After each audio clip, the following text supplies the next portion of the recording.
Hi, this is Maury Moreland Morrison, here to tell you Geico has more than just great savings. Much more. Geico's been around for more than 75 years, back when they were using Morse code. Sorry, that's just my sense of humor. What's more, with Geico you get 24/7 access to licensed agents on the app, online, or over the phone, so you can talk to them at night or in the morning. So forevermore, just know that no other auto insurer has more than Geico. More power to you. Geico. Expect great savings and a whole lot more. Welcome to Blog Talk Radio in high fidelity.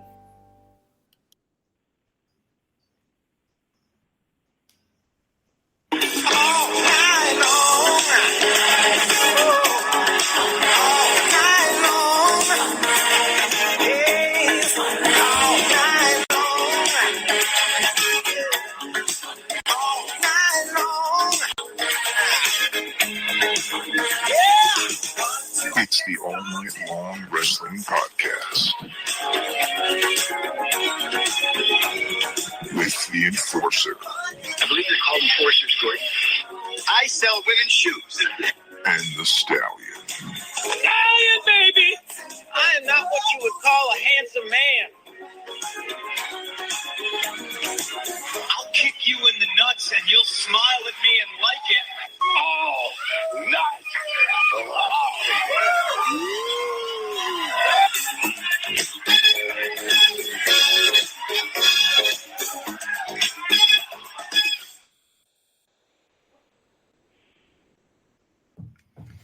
Hey pal, how are you? I'm doing good, man. It's an interesting episode of the All Night Long Wrestling Podcast. As per, I think, what do they say, via satellite? I'm live via satellite? I'm going to go with that. That's cool with me. I'm at a remote location, undisclosed. I think this is where Vader and Sting fought. It was, I think I'm right around the corner from the White Castle of Fear. Okay. I was going to go with parts unknown, but that works too. Parts unknown, Death Valley, man, and all those places. Now, you know, for all the listeners who are not from the Northeast, we had a little bit of a snowstorm this week. And unfortunately, that snowstorm put a good old monkey wrench right into our plans for the show. So we weren't going to let that stop us. You and I are two guys who have some pretty shitty jobs, and you know, we don't have time, Joe. We don't have a lot of time because the man has gotten us down. So when that happens, we call an audible. Plan B, button hook, Blue 42, and here we are via satellite. This week's episode of the All Night Long Wrestling Podcast. Man, how are you doing? I'm doing all right. I think my back is broken into a few different pieces as per shoveling a foot of snow out of my driveway at 7 a.m. yesterday morning. But other than that, I mean, you know, I'm here. I'm ready to predict this weekend's show. This Elimination Chamber is on Sunday, and we've got, I think, 3 women's matches. So I've been doing a lot of research, you know, doing a lot of recon and figuring out who's going to win these matches this weekend. Yeah, I've been doing the same thing. So you were shoveling snow at 7 a.m. because you had to go to work, right? I did have to go to work. That's true. Well, let's put it this way. Apparently, I didn't have to go to work because 75% of the team that I work on decided to work remotely. And like a schmuck, I decided to drive an hour into my job in the office on Friday. But yeah, you know, I made the trek in. We made it there, even though it was basically like, you know, driving on an ice skating rink on Sunrise Highway into Melville yesterday. But hey, you know, listen, life's about taking risks, my friend. You know what I mean? And that's really what it's all about. What you don't do, Joe, you don't mail it in. That's why we're so successful in what we do. We don't mail it in. Maybe we should start mailing it in. I mean, maybe that's the way to get ahead in life, you know, just, you know, mailing it in, half-assing it. I don't know. Maybe it's something to look into. Seems like it works for everybody else but us, doesn't it? Sometimes it really does. Let me tell you one thing I'm successful at, and it's got nothing to do with professional wrestling. I have amassed a 7-2 record in NHL 17 on Xbox One. I tell you that, and you're probably sitting there wondering, why is this guy telling me that? Because I just had a knockdown, drag-out, show-stealing main event Rangers versus Blue Jackets game, and I am riding high, buddy. Well, you know what? If that's the only win we get today, I'm content with that, you know? A win is a win is a win, my friend. And speaking of wins, as you said earlier, we are here to predict this Sunday. Well, not predict. I don't want to say predict. It sounds like a cocky douche. We're going to give you our thoughts and our opinions and our predictions on this Sunday's WWE Elimination Chamber. And I got to tell you, looking at this card, I don't think half of these matches were announced on TV. But maybe it was. Maybe I was just fast-forwarding through SmackDown so much. There's a lot going on. So, I mean, without further ado, I say we get into it, buddy. What do you think? I think it sounds great. And right before we do that, why don't we just remind everybody that we are once again, and hopefully will continue to be, broadcast by the Damage 365 Radio Network. Hey everybody, this is Ted DiBiase, the $1 Million Man, and you are listening to Damage 365 Radio. And remember, everybody's got a price for the $1 Million Man. The best part about that is there's a guy in my company that looks just like the $1 Million Man, Ted DiBiase, and I can just picture him saying that whole thing. It's tremendous. So very true, very true. Damage 365 Radio Network, as always. And if you guys want to listen to our show, there are several ways for you to do so, but the best two are probably going to be Facebook.com/allnightlongwp or Spreaker.com/show/ANLWP. So two ways you guys can listen to us. Several. Twitter @allnightlongwp. Instagram, which I don't think I've updated since possibly the Reagan administration, @allnightlongwp. And yeah, man. So okay, now let's get into it. I apologize. I'm out of sorts, man. I'm not. No, hey, listen. I'm not used. It's Sorry. we're ready to go. I think. No, absolutely not. We're ready to go. I think we're ready to go now. We got what is it? Now, So I'm looking. At this list here. Okay, go ahead. We're both looking at the list. So I'm noticing it doesn't. Oh, there is one pre-show match. So I feel like we should start at the pre-show match and work our way forward. Yeah, okay. That's pretty much exactly what I was going to say, right? So it looks like the pre-show match is one Mojo Rawley versus the Kurt Hawkins, if I'm not mistaken.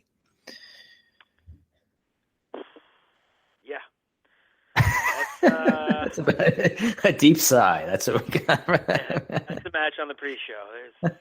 I've had more heat in a TV dinner, Joe. I'm going to go with Mojo Rawley getting the win versus Kurt Hawkins. They seem to be pushing Mojo a little bit lately because of his partner, Zach. I almost said Zack Sabre. Wow. Zack Ryder's injury. They did have him win the over-the-top rope jobber gimmick battle royal a couple of weeks ago on SmackDown. So and Kurt Hawkins is, for all intents and purposes, Kurt Hawkins is a very nice guy and a very good wrestler, but he's been relegated to the D squad here on lately. So since he's came back actually. So I'm going with Mojo Rawley getting the win. Yeah, I agree with you. I think they're pushing Mojo a little bit ever since Zack Ryder's injury. Everything you said about Hawkins is spot on. I don't know. I guess I wonder for Kurt Hawkins if the money is worth it. I hope that it is. He's probably never going to see a win again for quite some time. But so hopefully this is better for him than working the indies and some of the shows out here. But I don't see him getting a win here. So I'm going to go with Mojo for the win. Now let me ask you something that just popped into my head. How far out is Zack Ryder from coming back? Do you know? Well, I think when he got hurt, it was there was a wide range of I don't know if it was 6 to 9 months or something like that. And he got hurt, maybe 2 months ago at most, I would say. So he's probably a good 4 to 6 months away, I think, from coming back. Are you thinking they're going to do something with Hawkins and Ryder again? I was wondering that. And I was kind of wondering too, when Ryder comes back, if they would put him back together with Mojo or not. I feel like the better course would be to keep them up, maybe make it seem like they're going to team up again, and then have one of them turn on the other right away. Because the Hype Bros they're a fine team, but I don't know that really it's going to benefit either guy in the long run. So I think it'd be beneficial to have split them off, and then maybe as a result of that, if you maybe if Ryder is the guy that turns, you can stick him with Hawkins or something and do something with those guys for a little bit to just add another tag team to the mix. I think that's. Then, I also got to think at the same time, I'm all for the nostalgia, but how many people were actually watching SmackDown 10 years ago consistently where they're going to really realize that Hawkins and Ryder were quite a successful team? So I don't know, but I just looking at this match right here, I wonder if they're going to, I doubt they're going to continue the Mojo Rawley and Kurt Hawkins feud for 6 months, but I think it's what you said is a good idea. Have him come back, look like he's going to rejoin with Mojo, turn on him, and then reform Hawkins and Ryder. Give them both something to do. Yeah, absolutely. So where would you like to go next, pal? I'm going to let you MC it because we don't have the same list. So I want you go ahead and MC, and I'll just jump in with you. Okay, all right. I'm going to start with one of the women's matches. We'll go with Nikki Bella versus Natalya. And I'll go first on this one. I guess we'll just rotate back and forth. So I'm going to say Nikki Bella wins this. I don't know. The rumors of what Nikki's going to do in the next month leading into WrestleMania are kind of don't involve Natalya. And there's some talk of Nikki taking some time off, after WrestleMania due to her neck situation. So I think it's set up for Nikki to win here. Now, obviously, it's just been a very Total Divas-esque or Total Divas themed feud, right? Based on some of the stuff that's been going back and forth.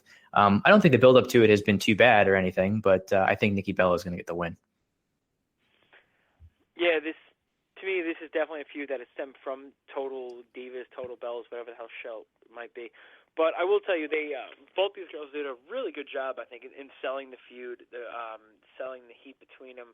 Natty is doing some of the, I've been a huge Natty fan. I think she's doing some of the best stuff she's done in the WWE in this feud. They're kind of letting her be a heel, which we haven't seen. She was kind of like the kissing baby's face for a while, but she's got this dark side to her, and what she's saying is a lot of truth about Nikki Bella getting a lot of chances and opportunities because of who she decides to lay her head next to at night in a certain prototype John Cena. So I think there's some truth to, excuse me, there's some truth to a lot of the things she's saying. But I'm going to go ahead and say they give Natty the rub, and maybe Natty gets a women's title push. So I'm going to go with Natty on this one. Okay, let's jump over to let's go to the tag team titles match. So this is basically what's called a tag team turmoil match for the SmackDown tag titles. So we've got American Alpha in there, and the other teams are going to be Heath Slater and Rhino, Breezango, the Usos, the Ascension, and the Vaudevillains.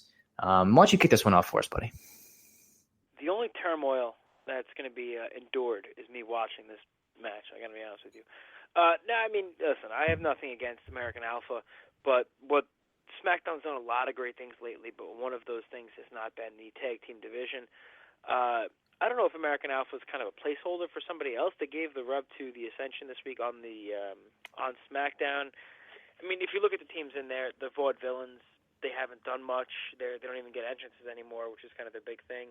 The Ascension got one win this week, but they got their behinds kicked most of it. The Usos, they just came back. Breezango, they're still flying under the radar. Heath Slater and Rhino. Rhino's probably your most over guy in the tag team division, to be honest with you, if you heard the crowd chant for him this week while they were in Seattle. So I'm going to say they keep it on American Alpha for right now. I feel like because nobody else has any kind of heat whatsoever, and I think it'd be bad to take it off them. So I'm going to go with American Alpha. Yeah, I agree with you. I think their American Alpha will keep it here. That's frustrating. My phone's ringing. The one thing I'll say for SmackDown Live is that as much as they've done well with some of the booking and creating feuds for guys that maybe didn't have feuds before, they haven't done a whole lot with a lot of these tag teams lately.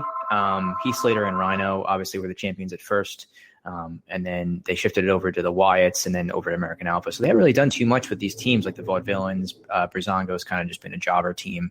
And the Ascension, like you said, just got a win on SmackDown this week. So I think that they need to do something with some of these teams, at least to build up as credible challengers to American Alpha to get some sort of stable feuds going in the tag division. But like you said, I think there's really no reason to take it off of American Alpha here.